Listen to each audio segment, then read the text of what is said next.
Salut à tous, bienvenue dans ce tout nouveau numéro de One Shot sur Script.fr. Heureux de vous reparler cinéma et de discuter science-fiction classique, puisque voilà, nous ressortons de cette projection unique en France, celle de Terminator 2 en 3D, supervisée par l'ami James Cameron.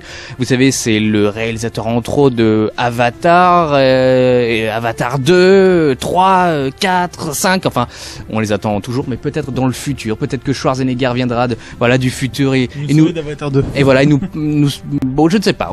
Avatar 2 n'est pas encore sorti, mais c'est aussi James Cameron, celui qui a adoré le dernier Terminator et qui l'a bien dit sur le trailer. Bref, on s'en fout un peu, et avec moi, surtout pour en parler, les plus grands fans de Terminator et le sosie de Terminator, comment va-t-il? Très bien. Et avec une petite voix à la Schwarzenegger, on peut essayer? Très bien. Il passe. Ça passe, ça passe. Les lunettes. Adrien, comment va? Très bien. Et François-Xavier, comment va? Très bien. François-Xavier, colle-toi bien à moi. Oh, je vois que tu as aussi une petite moustache un peu rousse, je n'avais pas remarqué ça. C'est le secret de Script.fr. Alors vous connaissez la question traditionnelle de cette émission. Attendions-nous Terminator 2, version 3D? Adrien? Tout à fait, étant un grand fan de ce film qui est une Madeleine de Proust pour moi, j'étais curieux de le voir sur grand écran parce que je l'ai toujours connu qu'à la télévision en VHS ou en rediffusion. Donc c'était très impatient de voir la version cinéma. L'ami Terminator était-il impatient de voir le film? Exactement, en tant que grand fan de Terminator, j'attendais évidemment voir ce que donnait le film en 3D et en plus au cinéma. Ayant également pu le voir dans des conditions similaires à mon collègue Adrien, j'attendais voir ce que ça donnait avec tous les effets que propose le cinéma et les techniques actuelles, notamment le relief qui rend assez bien, mais je pense qu'on en l'évoquera après. Tout à fait, Jean-Pierre. Et François-Xavier, attendait-il Bah écoute, je t'en parle un peu tous les 3 jours depuis 2 semaines, donc oui. Mais sinon, en fait, tu t'en foutais de base. Bah...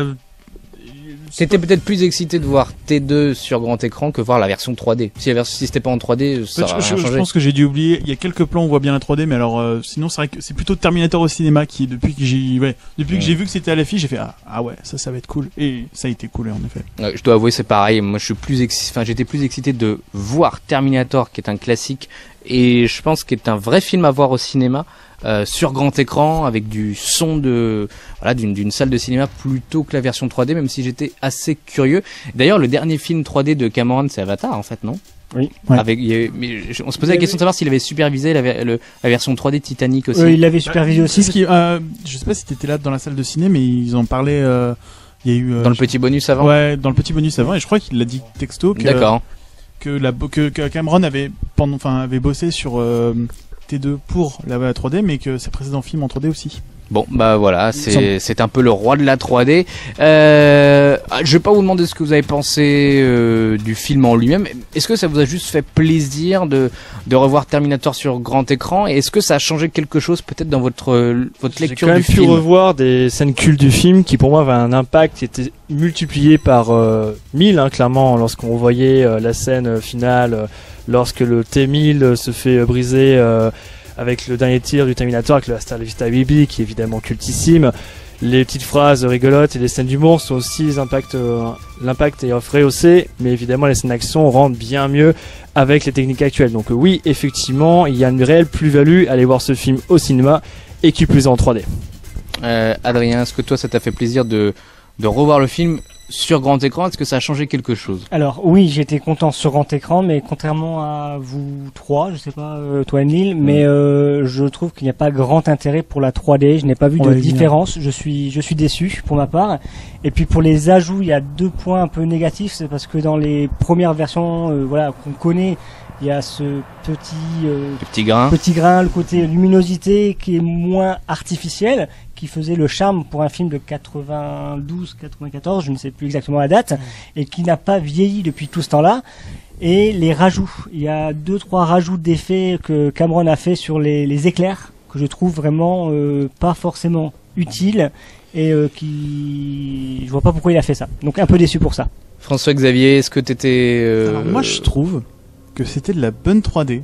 Non, sans parler de la 3D. Je parle vraiment de l'impact du film sur grand écran. Ah bah moi c'est un morceau des années 90 qui m'a happé pendant... Il dure combien de temps le film? 2 heures? Un peu plus de 2 heures, ouais. 2h10, bon bah c'était 2h10 d'années 90 dans ma gueule.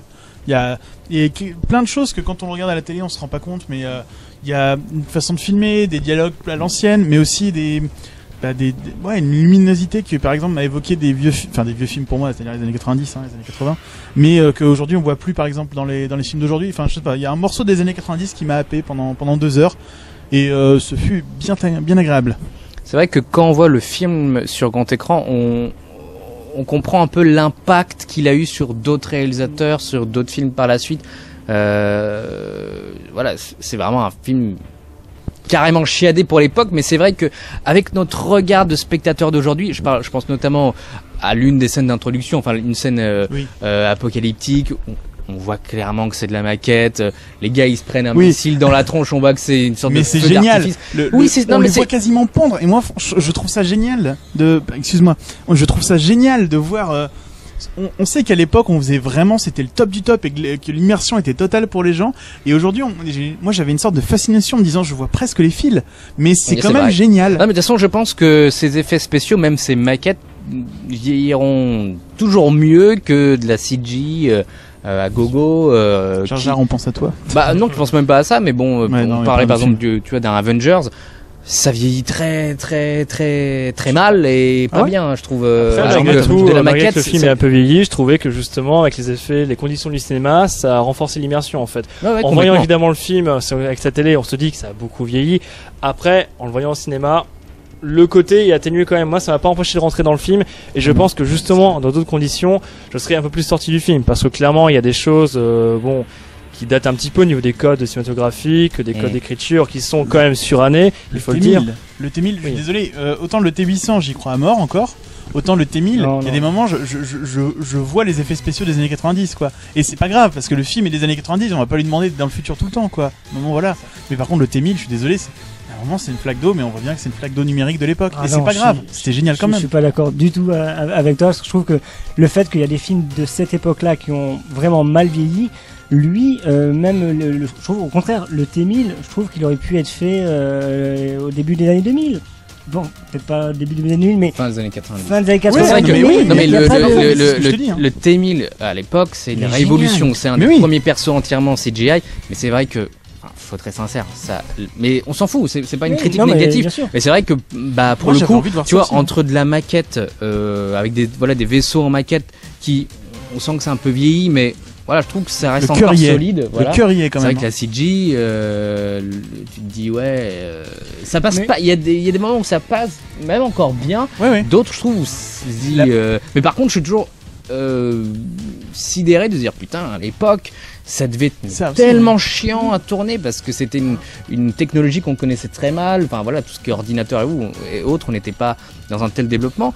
Mais c'est clair que si tu montes ça à un gamin de 15 ans aujourd'hui, il va te dire mais mon Dieu, ça mal vieilli. Je trouve que c'est le truc un peu mal vieilli, mais dans un autre sens, je suis très content qu'il n'ait pas remasterisé comme Lucas avait fait avec Star Wars et Jabba the Hutt, où il y avait une grande puppet à l'époque qui était excellente, un mec qui se déguisait, et dans les versions remasterisées, il l'avait fait en 3D, et c'était pour le coup, même à l'époque où c'était sorti, dégueulasse. Là, au moins, il y a toujours le charme. C'est une vraie bonne idée de garder le grain d'origine, parce que vraiment, on retrouve les conditions dans lesquelles on a vu le film à l'époque, et en version vraiment multipliée avec l'impact qu'on a eu, tout ça, donc au niveau technique. Donc effectivement, c'est un vrai choix. Après, je sais pas si Cameron, c'était un choix intentionnel de sa part de garder le grain, ou s'il a fait sans, ou il a fait avec, enfin, en tout cas, si vraiment il avait comme intention de remasteriser ou pas, et si oui, peut-être qu'il a renoncé, je sais pas, peut-être. Je crois que la 3D, c'est un peu le prétexte pour ressortir le film à l'occasion d'un anniversaire, très honnêtement, puisque voilà, je pense comme vous, la 3D, c'est vrai qu'il y a un peu de profondeur et autres, mais elle n'apporte rien du tout, quoi. Il y a quelques plans, enfin, c'est pas compliqué, si tu m'aurais dit à la moitié du film, les 3 premières secondes, il y a un plan justement d'apocalypse comme tu disais tout à l'heure, mais après ou avant les vaisseaux, je ne sais plus, mais on voit à travers une voiture détruite un crâne. Et là, la profondeur m'a sidéré. Oui, t'as de la profondeur, mais je veux dire, t'as pas d'effet 3D spécifique, parce que le film n'est pas écrit en 3D de toute manière. Il est pas pensé pour ça. Exactement. Moi, c'est ça qui m'a déçu. Je m'attendais peut-être plus qu'il joue sur, par exemple, les guns, parce que franchement, les fusils à pompe, ça reste mythique. Les scènes avec le doigt, là, le T-1000 sont géniales. Je pense qu'il y avait une matière à faire de la entre guillemets de la vraie 3D ou quelque chose où on est immergé dedans, que là il n'y a pas vraiment de différence par rapport. J'aurais préféré le voir sans la 3D, parce que j'ai fait le test toujours, tu sais, quand on enlève les lunettes, on remet les lunettes, ça assombrit toujours la scène dans l'hôpital psychiatrique. Elle perd quelque chose pour moi. En ambiance, ouais. Ouais. Mais après, je suis pas sûr que ça aurait été non plus une super idée, par exemple, de faire de la 3D, enfin en tout cas de l'effet 3D sur des effets spéciaux d'époque. Non, ouais, je pense j'ai peur que ça fasse très moche, tu vois, pour le coup. Ça va Le rendu aurait été sa vieillesse, pas en terrible. fait, je pense, ça aurait pu. Mais c'est vrai qu'il y a toujours ce côté gadget 3D, même en version remasterisée, que je trouve très curieux. C'est une occasion de le revoir. Voilà. Ouais, c'est une occasion de le revoir, mais j'avoue que comme Adrien, j'aurais préféré le revoir en 2D. Je pense que ça n'aurait rien différencié, et mis à part quelques profondeurs de champ, on se dit ouais, c'est vrai que techniquement il y a eu un boulot, c'est indéniable, tu vois, sur la 3D, mais Il est pas nécessaire, quoi. Ouais, absolument pas nécessaire à la lecture, ni à l'immersion d'ailleurs. Mais si je peux résumer, moi mon avis, c'est quand même plaisir de Schwarzy quand même. Il a une classe, il a un charisme. Furlong aussi, je trouve que ce gamin, il avait tout pour réussir. Il avait quand même, malheureusement, il a pas percé, mais non, Schwarzy, ça reste quand même. Je trouve que c'est sa meilleure époque en fait. Ouais, il est vraiment au top de sa classe. forme. Physiquement, c'est un beau mec. Il y a pas à dire. Il est dans le rôle. Il est pas encore dans la caricature Schwarzenegger. Ah oui, là c'est là où le personnage Schwarzy s'est créé en fait. La masse de muscles silencieuse. Et Il y a un peu d'avant, comme il y a un peu de Predator. Il y a Conan. Il n'y a pas de surjeu en fait, contrairement à ce qu'il peut faire maintenant. C'est clairement, il reste impeccable dans son rôle, avec les petites touches d'humour qui sont déconnantes par rapport à son aspect robotique, machine. Et c'est ce qui marche en fait. Il n'en fait pas des caisses. Et c'est vrai qu'on regrette un peu cette époque où Schwarzy faisait le boulot sans en faire trop. Mais je pense aussi c'est pas lui demande sur aussi. T2, il était aussi bien dirigé tout simplement. Ce qui n'a pas été le cas de Terminator 3 par exemple. Les payoffs par exemple Mets-toi scénaristiques. bien en face de la caméra. Bonjour, Parle aux gens. Les payoffs scénaristiques par exemple avec le coup de la clé dans la voiture ou la première fois il détruit le truc, enfin c'est vrai que le film est super bien écrit et aujourd'hui en fait plus encore que pour le côté visuel, je trouve qu'au côté scénaristique et interaction entre les personnages, dialogue, tout ça, il est d'un classicisme absolu, mais dans le sens où il a fait partie de ces films des années 80-90 qui ont posé en fait ces bases du cinéma d'action. Et du coup, ça nous paraît classique aujourd'hui, mais c'est un compliment parce que c'est lui qui les a créés en partie. Toujours imité et jamais égalé. Mais justement, ça tombe très bien que tu me parles de ça. Quand je regardais le film, je me demandais, mais voilà, imaginons que Terminator n'ait pas existé, en tout cas pas ce Terminator 2, même que la franchise tout court n'ait pas existé, et que le film sorte aujourd'hui. On va dire avec des effets spéciaux d'aujourd'hui, pas des maquettes. À votre avis, comment le film serait accepté ? Moi, je suis pas sûr qu'il aurait été adoubé comme T2 l'est aujourd'hui. Vous voyez ce que je veux dire ? Imaginons qu'un réalisateur lambda, un jeune James Cameron, voilà, arrive, propose un Terminator avec un mec équivalent, je sais pas, un The Rock, un Vin Diesel, Le problème, même scénario et autres, même type de blague, même type d'écriture. C'est vraiment une écriture années 90. Non. On est clairement pas dans une ça. écriture d'aujourd'hui. Est-ce que C'est ça aurait marché ? contextuel, c'est purement contextuel. Et en fait, l'histoire du cinéma au moins mainstream et blockbuster ne serait tellement pas la même que ça, c'est incomparable en fait. On peut pas savoir ce que serait le cinéma. Je parle bien du cinéma d'action et un peu de science et beaucoup de science-fiction Mais aussi. comment le public accepterait Terminator 2 aujourd'hui ? C'est surtout ça. Moi, je suis pas sûr qu'ils Il a vieilli de ce point-là, c'est clair. Mais aujourd'hui, c'est plus la norme d'aujourd'hui. Mais c'est même pas une critique. C'est juste, j'ai envie de dire, c'est la vie entre guillemets quoi. Parce que ça rigolait bien dans la salle. Enfin, le public réagissait bien, je trouvais. Est-ce que c'était un film où est-ce qu'on riait à l'époque dans les salles? Non, mais enfin, quand même, quand t'as de la joke, je sais pas, quand t'as Schwarzenegger qui apprend à faire le check, t'es obligé de rigoler, enfin, au moins de sourire. C'est même touchant, Oui. quasiment. Bah, il y avait tout un travail d'ailleurs là-dessus sur le personnage qui est vraiment très intéressant parce qu'ils arrivent à humaniser le T800 sans pour et à la fin, tout à la fin, c'est même quasiment il est plus humain que les trois quarts des personnages. Et voilà. Et c'est fait tout le long du film, finalement, du début à la fin, par petites touches. Alors, est-ce que c'est un bon parti pris ou ouais, je pense. Parle bien dans le micro. C'est un bon parti pris, je sais pas exactement. Néanmoins, ça marche plutôt bien parce que c'est vraiment fait avec. Après, pour revenir sur la question de savoir si le film aurait marché, si on ressortait actuellement avec la même écriture, une autre réal.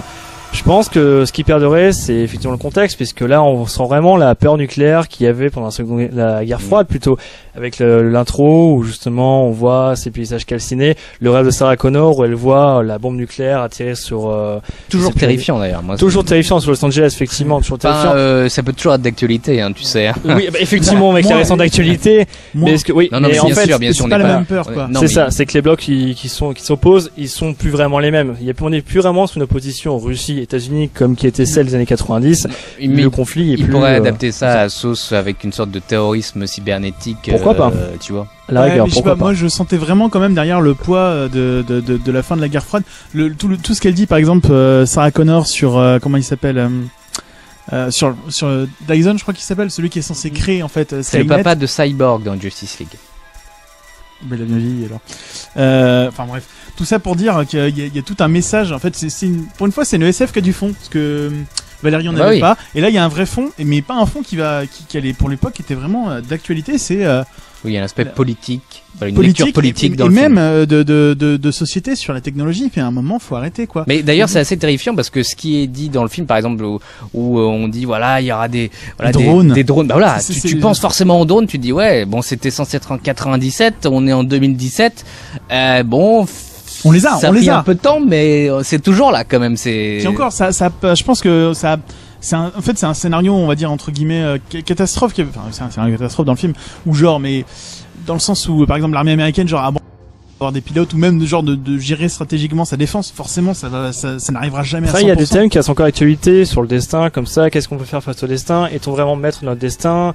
Qu'est-ce qui finalement tire les ficelles de nos vies? Ça, c'est encore des thèmes qui nous parlent encore aujourd'hui. Donc c'est aussi intéressant de revoir ce film et de se rappeler qu'effectivement il a été plutôt intéressant sur ces points-là, non seulement sur le côté guerre nucléaire, sur le côté futur technologique qui peut être terrifiant, mais également sur le fait est-ce qu'on les met de notre destin ou pas. C'est aussi un sujet dont on prenait plaisir à revoir en fait, et la façon dont traite Cameron, elle est certes assez discrète, mais je trouve que justement elle est pas non plus trop là, et je pense qu'on la comprend aussi par rapport à ça. Mettez-vous bien collé. Montrez-vous que vous êtes amis comme ça. Tiens, j'ai une petite question. Vous savez, il y a eu une mini polémique avec l'ami Cameron, comme quoi son personnage féminin dans T2 serait une vraie Wonder Woman plus que Gal Gadot. Est-ce que vous le pensez? Voilà, rapidement, hein, c'est juste histoire de faire son petit pari match. Non, alors là, c'est une femme.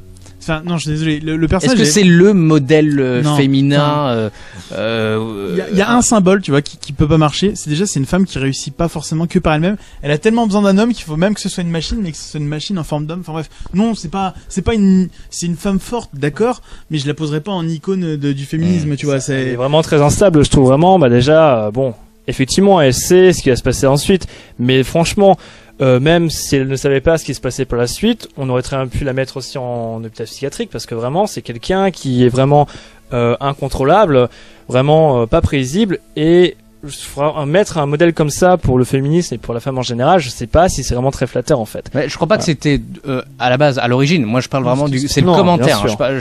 Je commente le commentaire de Cameron que je trouvais de base pas trop justifié, et puis je trouve qu'avec cette vision du film, même si je trouve le personnage terrible, super bien écrit, c'est un personnage fort, de là à dire que c'est une vraie Wonder Woman, je dirais pas que, enfin honnêtement, je suis pas sûr que ce soit vraiment une icône ou un reflet iconique pour une jeune fille ou pour une jeune femme, pour l'époque. Enfin voilà, je suis pas sûr. Effectivement, comme tu le dis, il y a même une dose de folie un peu curieuse dans son personnage très instable. Adrien. Je dirais juste par rapport à ton terme, non, c'est juste une icône cinématographique. Oui, mais sauf que c'est pas voilà, le propos de Cameron. Non, mais voilà, c'est pas du tout. Voilà, pour moi, ça reste une icône cinématographique. Après tout ce qu'il y a autour, je m'en fous.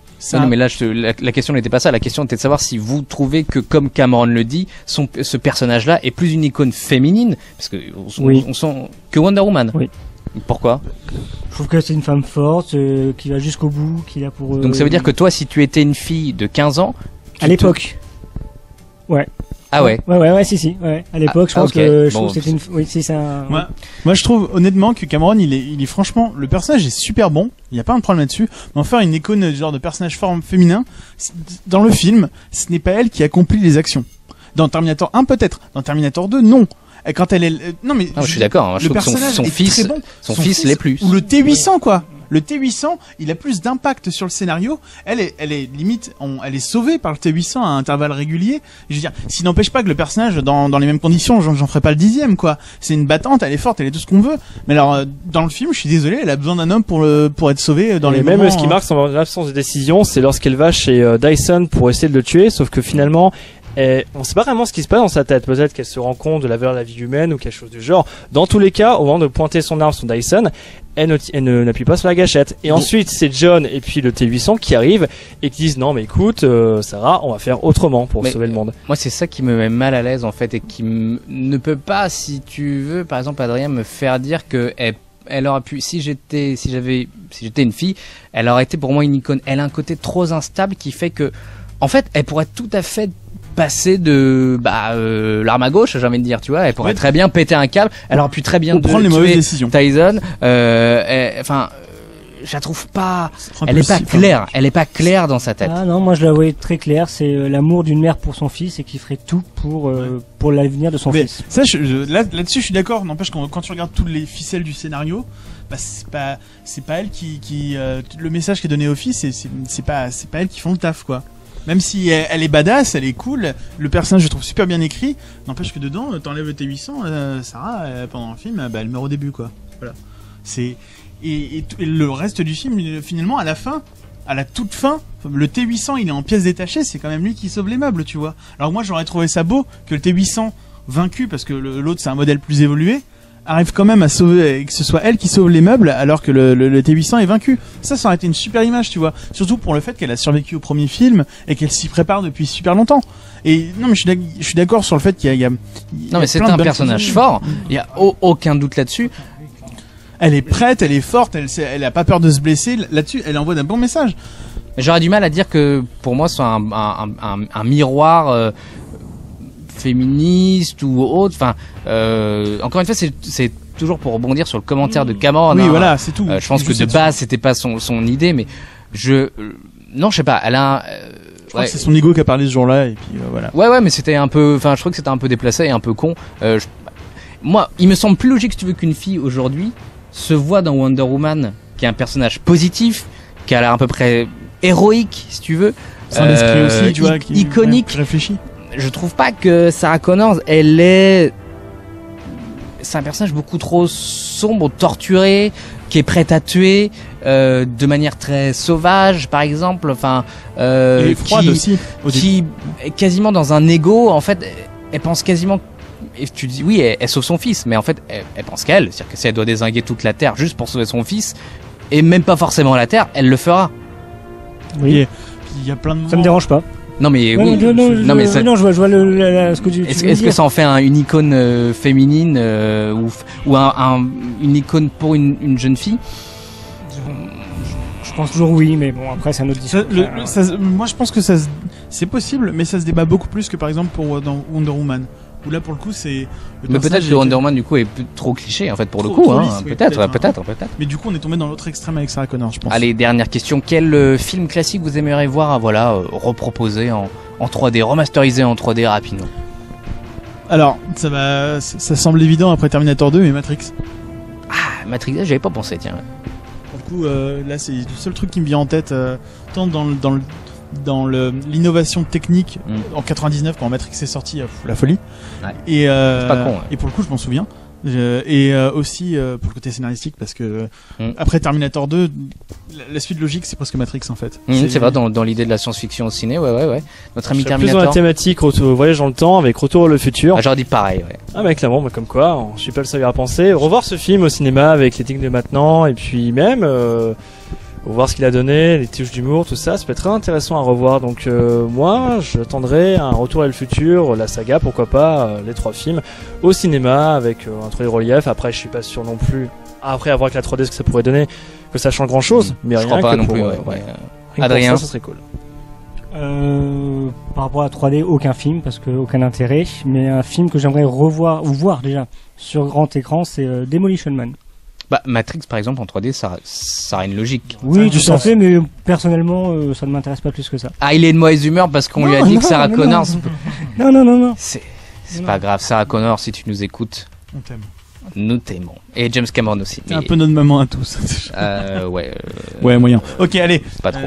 C'est pas grave. Merci à vous de nous avoir bien regardé. N'hésitez pas à liker notre page Facebook, à vous abonner sur notre page YouTube. Plein d'autres vidéos arrivent dans les jours à venir. Nous allons voir ça d'ailleurs. Et puis merci aussi à la librairie À Plein Rêve de nous accueillir ici. Merci Jeff. Merci Jean-François. À très bientôt. Ciao.